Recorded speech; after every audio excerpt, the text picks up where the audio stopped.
Vâng, xin thưa các bạn. Thanh Long Vlog đang đứng tại thác Gia Long nha các bạn. Khu du lịch văn hóa lịch sử Cụm Thác Đờ Rai Sáp, Gia Long. Kính chào quý khách. Vâng, hôm nay là ngày 28 tháng 4 các bạn. Thứ ba, Thanh Long Vlog đang đi quay clip tại thác Gia Long. Cái tác nghiệp cũng một mình nha các bạn, cũng một mình chứ không có ai đi hết. Đến bữa nay trời cũng chưa mưa các bạn. Đến bữa nay là mùng 6 âm lịch rồi mà tháng 4 rồi mà chưa mưa các bạn. Đó là cái sự hùng vĩ của thác Gia Long nha các bạn. Mình đang đứng trên cao, trên mỏm đá cao thôi. Mình xin đọc lại cái tiểu sử của thác Gia Long. Đây là chân dung của vị vua Gia Long nha các bạn. Chân dung vua Gia Long, vị vua đầu tiên của triều đại nhà Nguyễn, triều đại cuối cùng của chế độ phong kiến Việt Nam.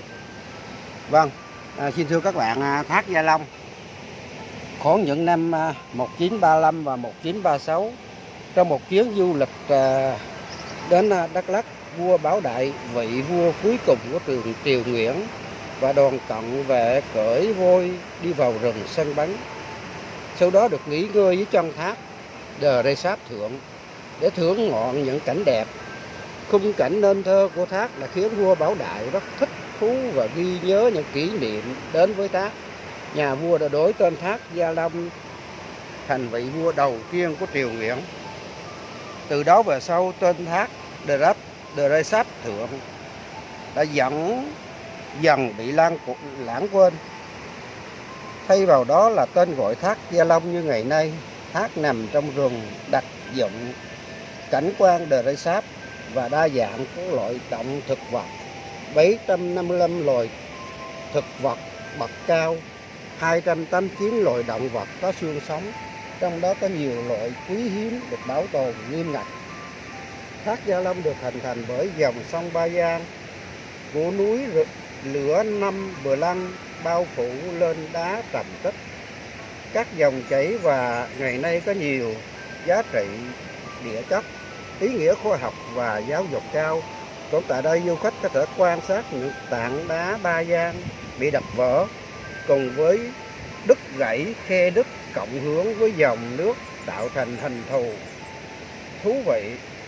Địa hình nơi đây tương đối bằng phẳng, xen lẫn với những ngọn núi có đỉnh cao nhất là 460 m, là một khu vực khoảng bằng ở độ cao 300 m so với mực nước biển. Trong khu vực thác Gia Long còn có một hồ nước nhỏ rộng hàng trăm mét vuông, tạo nên một quang cảnh độc đáo thơ mộng, hòa quyện với dòng nước mát lạnh chảy ra từ đá Ba Giang.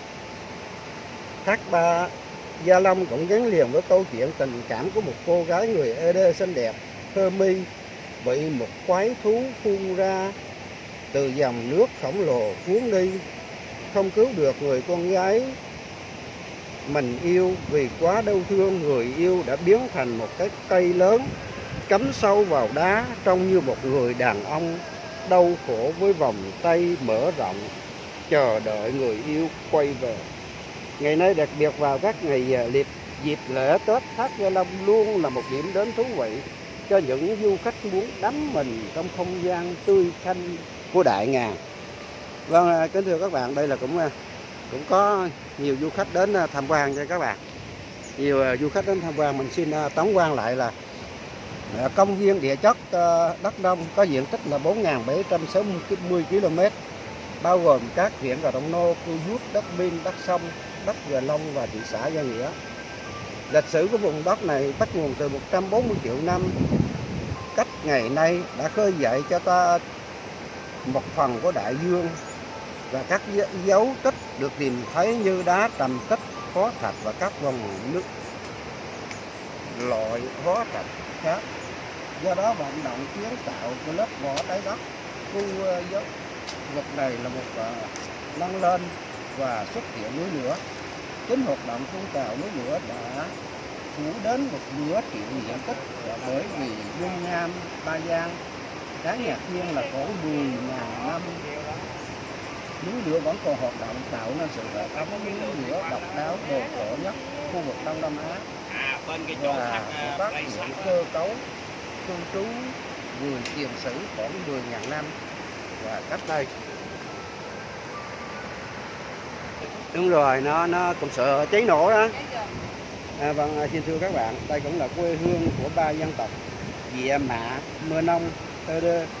Vào cuối những năm 70 của thế kỷ trước, nhiều dân tộc phía Bắc đã di cư đến Đắk Nông lập nghiệp, biến nơi đây thành vùng đất đa sắc màu văn hóa của hơn 40 dân tộc. Bên cạnh đó, vùng đất Đắk Nông là một của phần không gian văn hóa Cồng Chiêng đã được Ủy ban tổ chức UNESCO công nhận là kiệt tác di sản văn hóa phi vật thể nhân loại năm 2005. Trong đó đáng chú ý là việc phát hiện ra bộ đàn đá cổ được chế tác từ đất Ba Giang có niên đại khoảng 2.500 năm, là một trong những nhạc cụ lâu đời nhất của nhân loại. Trong âm thanh rộn ràng của Cồng Chiêng, sử thi của các nhạc cụ dân tộc hòa với tiếng gió reo, thác đổ, tiếng cây kho lá, tiếng núi rừng phun trào và những âm thanh vang hào hùng của những bản sáng ca lịch sử. Đàn đá nổi bật như biểu tượng của sự kết tinh của âm điệu trong những công viên địa chất Đắk Nông. Hãy đến với công viên địa chất Đắk Nông là xứ sở của những âm điệu để trải nghiệm trường ca của lửa và nước, thưởng thức bản giao hưởng của làn gió mới và lắng nghe âm vang từ trái đất. Vâng, xin thưa các bạn, đây là vua Gia Long nha các bạn. Cái thác này là thác Gia Long là vì vua Gia Long đã đến đây năm 1935, 1936 trong những chuyến đi du ngoạn đi săn nha các bạn. Nên ông mới đặt đây là thác Gia Long. Trong một chuyến du ngoạn đến Đắk Lắk, vua Bảo Đại đã là vị vua cuối cùng triều Nguyễn và đã được cởi voi đi săn bắn. Trong đó dưới chân thác đã đắp The Rây Sắt thượng. Vâng, xin vua Bảo Đại và bắt đầu mới đặt đây là thác Gia Long luôn, Thành Long Vlog. Vâng, xin thưa các bạn, đây là khách du lịch ở thành phố Hồ Chí Minh đến nha các bạn. Trần Huy Liệu đến nhà nghỉ Mạnh Hùng. Vâng, xin thưa các bạn, đi nha các bạn, mình giờ đi lên thác Gia Long nha các bạn. Đây là một cái đường lên thác Gia Long.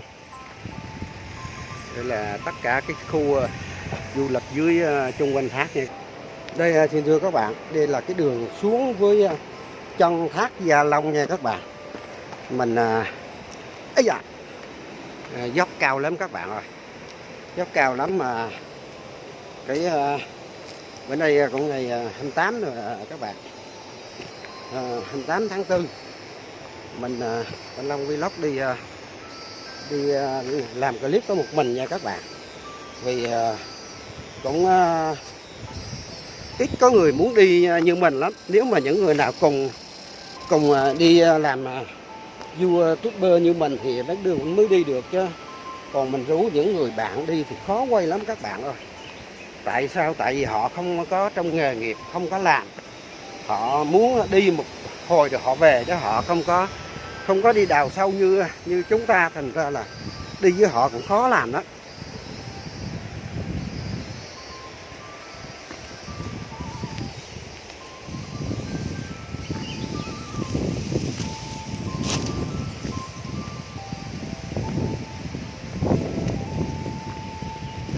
Anh kiếm uống sôi để bảo vệ sức khỏe.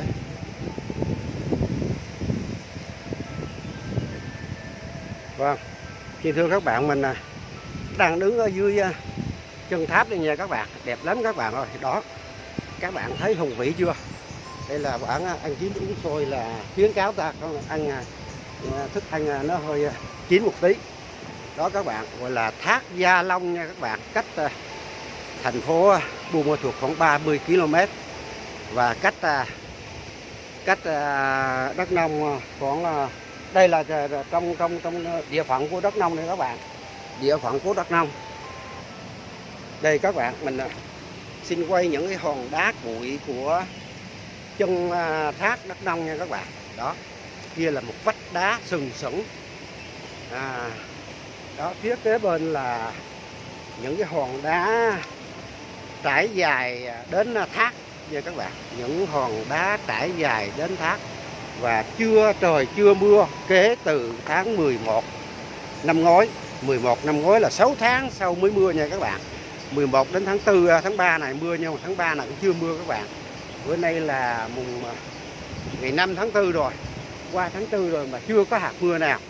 Nhưng mà nước vẫn trong xanh, vẫn cuồn cuộn, vẫn chảy vì trong thác núi nha các bạn. Nó đây là một nhánh sông của Serepok, nhánh sông của Serepok các bạn. Thành nó lúc nào nó cũng hùng vĩ, lúc nào nó cũng nước chảy ào ào trên những cái ngọn thác chảy xuống nha các bạn.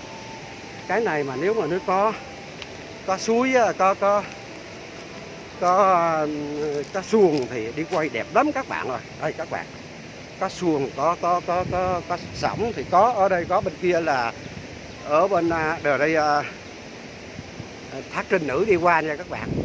Bên kia sông là phía bên thác Trinh Nữ đi qua, có người sinh hoạt, có người đang mới khu du lịch, nhưng mà nay cũng mới là ngày 28 tháng 4 các bạn, mới mở cách ly, nhà nước mới mở cách ly khoảng 1 tuần nay, nên cũng chưa có ai là người tham quan nhiều nha các bạn, chưa có người tham quan nhiều và chưa có người du lịch nhiều. Lúc nãy có một người ở thành phố Hồ Chí Minh đến thôi. Đây thưa các bạn, trái này là hình như trái ngái như này, trái sung hay trái ngái, hình như trái ngái các bạn.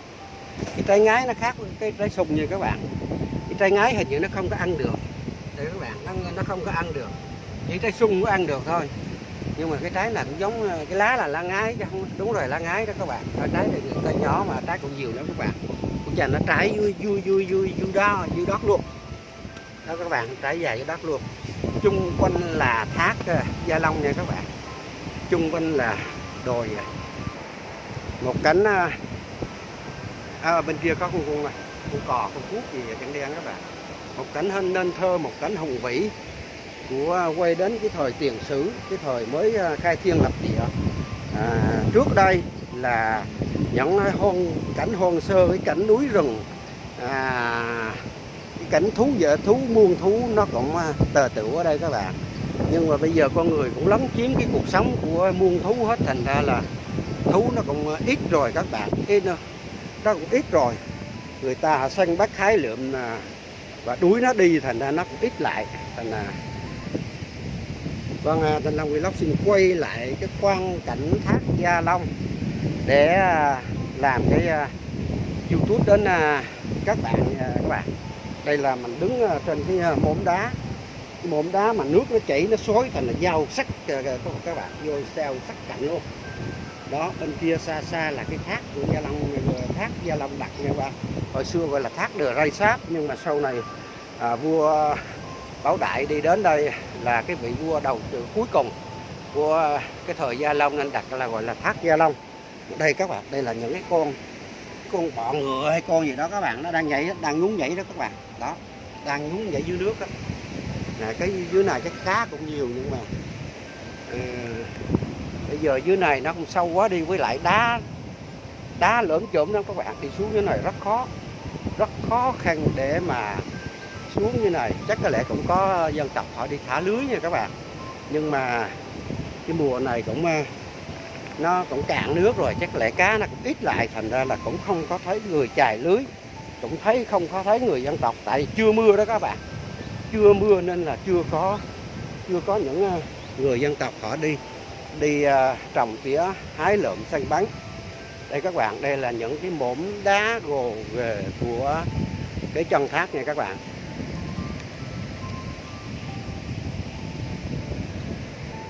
Mình đi cuối cùng mình xin chúc các bạn sức khỏe, hạnh phúc, và mình tìm cái núi lửa thác Gia Long nha các bạn. Cách đây khoảng nửa cây số là có cái núi lửa của thác Gia Long, nó khác với cái núi lửa Cà Rông Nô nha các bạn. Xin chào các bạn.